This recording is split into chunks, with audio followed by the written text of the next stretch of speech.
The Manchurian crisis from 1931 to 33 was a political and military crisis in the area of China known as Manchuria. The crisis was sparked by the Mukden incident, a staged event in which Japanese military officers bombed their own railroads to justify an invasion of the Manchurian area.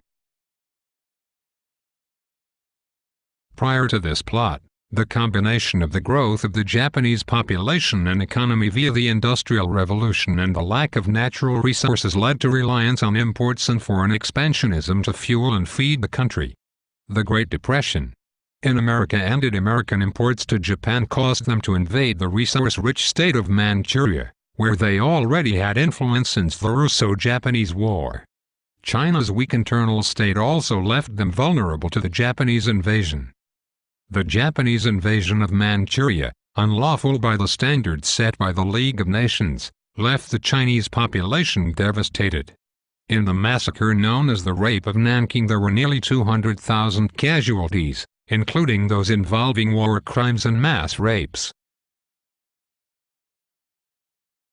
After the southern Manchurian region was occupied, the northern area was then attacked and eventually occupied, forming the puppet government of Manchukuo, a state that successfully controlled a degree of power until the fall of the Japanese Empire in 1945. In many ways, the Manchurian crisis represents a failure of the League of Nations policy of collective security and international peace. During the late Manchurian crisis, there were only two major powers in the League of Nations, Great Britain and France. Both countries relied heavily on American credit that was not available after the crash in 1929. During the Manchurian crisis, the only countries able to intervene were not willing because they did not have the funds. Neither Britain or France had any military or economic interest in Manchuria. Although the United States was not a member of the League, it was expected to aid in Manchuria due to its open-door policy, but the lack of economic stability also did not intervene. Because the major players in the League of Nations were more focused on domestic changes than collective security in an area where they had no economic interest in and could not afford to intervene in.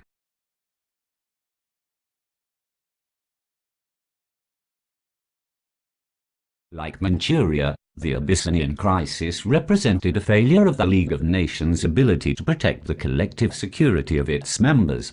Before the crisis, both parties involved in the crisis were members of the League of Nations, Italy being a founding member.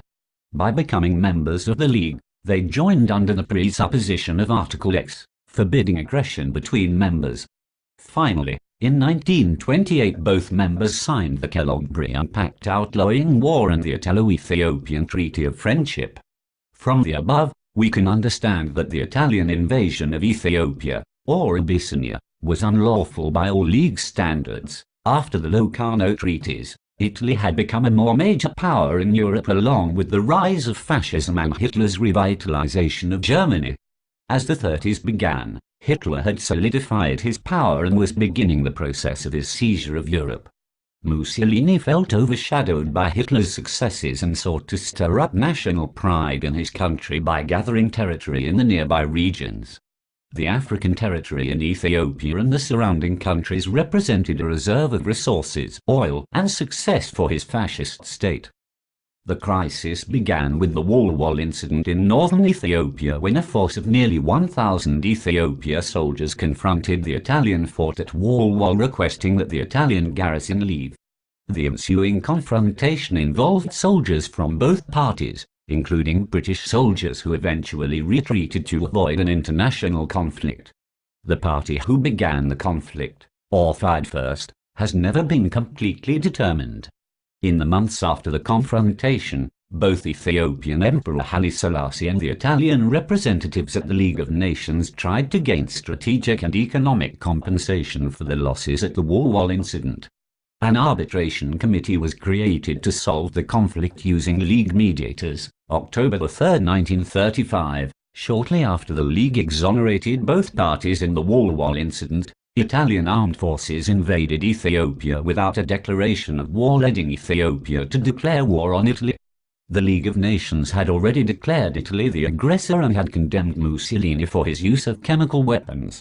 The slow and weak process of imposing sanctions began.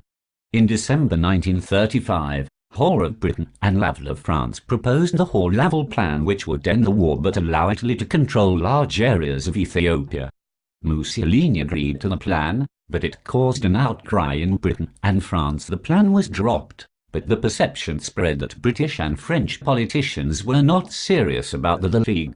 After the plan was dropped, the war continued and Mussolini turned to Adolf Hitler for alliance. After Italy captured the Ethiopian capital, it was merged with the other Italian colonies of Eritrea and the Italian Somaliland to become the Italian East African colonies.